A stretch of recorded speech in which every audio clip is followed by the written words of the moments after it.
Hey Jude, the Beatles are coming to streaming. They made the announcement with that video you just saw featuring a medley of the band's biggest hits. Here to talk more about the Beatles streaming is contributing editor for Rolling Stone, Joe Levy.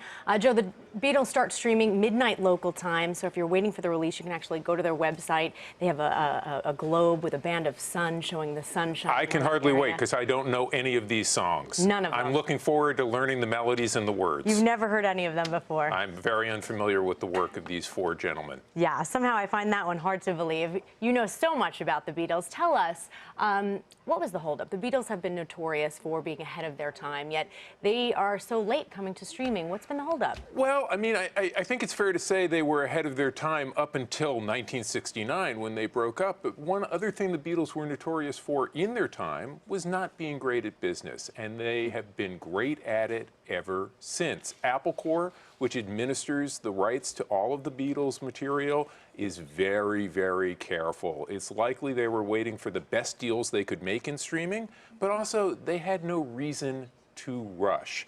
Not until streaming was a mature business, and this is one of the several signs that streaming is well past the tipping point now. And no reason to rush because their sales, album sales, have been doing phenomenally. Here's an amazing stat. The Beatles' #1 collection, 27 of their #1 hits, all of them in fact, came out in the year 2000. It's one of the best-selling records since 1991 when Nielsen started counting the sales of every album downloaded or CD. Over 30 million copies worldwide. It was selling about 1,000 copies a week. That's pretty good for a band that hasn't made new music since 1969. So let's talk about streaming now that the Beatles are coming to streaming. What is the business model? Well, the business model of streaming is royalty-based. You know, in a company like, say, Spotify, and in the fairness of full disclosure, I do a podcast for Spotify, but Spotify has a free tier, which is ad-supported, and then it has a subscription tier. Apple Music is all subscription, but ultimately any money generated is going towards streaming. Spotify pays 70% of its revenues out to rights holders. That means artists, labels, publishing companies, and it's been over $3 billion so far. And has surpassed downloads at this point, is that right? Well, downloads are declining. The total value generated in the music industry of downloads versus the total value generated by streaming isn't equal yet. It hasn't surpassed it yet, but the decline in downloads is being more than made up for the rise in streaming revenues that are going to labels.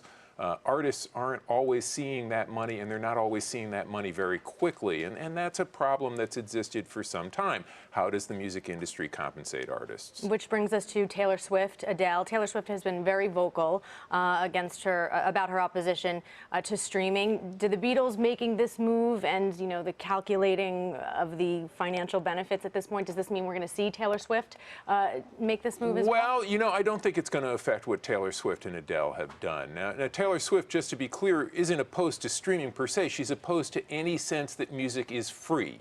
And so she wants to be on streaming services that only charge for subscription. So she is on Apple Music, not on Spotify.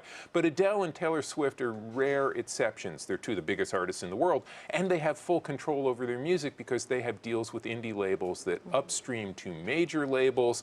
There aren't a lot of artists in either of those positions who have this kind of power and can do what they want. There aren't a lot of artists who can afford to step away from streaming either and still have their music reach a younger generation. And that is one of the reasons why we see the Beatles moving towards streaming. The #1 collection that I mentioned earlier, that was a great gift for parents who wanted to give their kids the Beatles music in the streaming era. Now imagine those same parents or grandparents wanting to give young kids access to Beatles music. They can't give them a disc because the kids will just use it as a Frisbee. They don't know what it is, and they don't want to own download files. They want streaming. That's what kids want. In your opinion, as you know, the music industry evolves, will artists like Taylor Swift eventually come to streaming? It's entirely possible that as this continues to evolve, as the business continues to mature, as it reaches mass levels, which is what everyone says it will take to properly compensate artists, that more and more artists who are holding material back, like, say, the Beatles, like Taylor Swift, like Adele, will get on board. when the money is right, and I'm not trying to say this is only about money for Taylor Swift and Adele, but when the money is right, they'll be there. And we've touched on this, but the Beatles' music is going to make tons of money while it goes streaming now. Who's going to get the bulk of that money? The bulk of that money, I hope, is going to go to the Beatles, but really what it goes to is it goes through the streaming companies to the label and to the publishing company. The publishing company is Sony ATV. The label is Capitol or Universal Music Group. Universal Music Group really supports this move. I'm sure the Beatles have a great deal with the Universal Music Group at this point and will be able to see their royalties very clearly and see that money quickly. All right, exciting stuff. Joe Levy, thanks so much. Good to be here.